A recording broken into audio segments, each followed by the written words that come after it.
वजीर आज़म नरेंद्र मोदी ने करनौल में अवामी इजलास से खिताब किया और आंध्र प्रदेश में अहम तरक्कियात का जिक्र किया। उन्होंने ऐलान किया कि गूगल रियासत में भारी सरमायाकारी करेगा और भारत का पहला आर्टिफिशियल इंटेलिजेंस हब यहां कायम करेगा। मोदी ने बताया कि एक नया बैन अल-अक़वामी सबसी गेटवे भी तामीर किया जाएगा। ये गेटवे मुतअद्दिद बैन अल-अक़वामी सबसी केबल्स के साथ उसा के उत्मिम तक पहुंचेगा। उन्होंने इस सन मील पर आंध्र प्रदेश के अवाम को खुसूसी मुबारकबाद दी। वजीर आज़म में साबिक वजीर आला चंद्राबाबू नायडू की विजनरी क़यादत की तारीफ की। ये सरमायाकारी रियासत में टेक्नोलॉजी, AI तहकीक और डिजिटल इंफ्रास्ट्रक्चर को फ़रोग़ देगी। सबसी गेटवे आंध्र प्रदेश के लिए आलमी कनेक्टिविटी और डिजिटल तिजारत को बेहतर बनाएगा। मोदी ने जोर दिया कि इससे नौजवानों और IT प्रोफेशनल्स के लिए नए मौक़े पैदा होंगे। उन्होंने नतीजा अख़ज़ किया कि ये इक़दामात रियासत को जिद्दत और बैन अल-अक़वामी सरमायाकारी के मरकज़ के तौर पर उभारेंगे। आज भारत की और आंध्र प्रदेश की स्पीड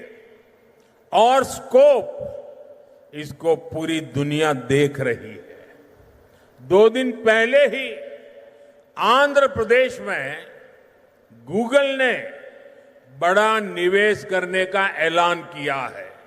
మిత్రులారా, ఈరోజు భారతదేశం మరియు ఆంధ్రప్రదేశ్ యొక్క వేగం మరియు సామర్థ్యం యావత్ ప్రపంచం గమనిస్తుంది. 2 రోజుల క్రితం గూగుల్ లాంటి ప్రధానమైన సంస్థ ఆంధ్రప్రదేశ్లో ఒక పెద్ద పెట్టుబడిని కూడా ప్రకటించింది.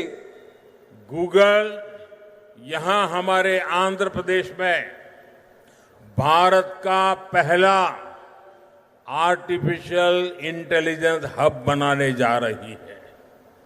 और कल जब मैं गूगल के CEO से बात कर रहा था, उन्होंने मुझे कहा कि अमेरिका के बाहर दुनिया के कई देशों में हमारा निवेश है, लेकिन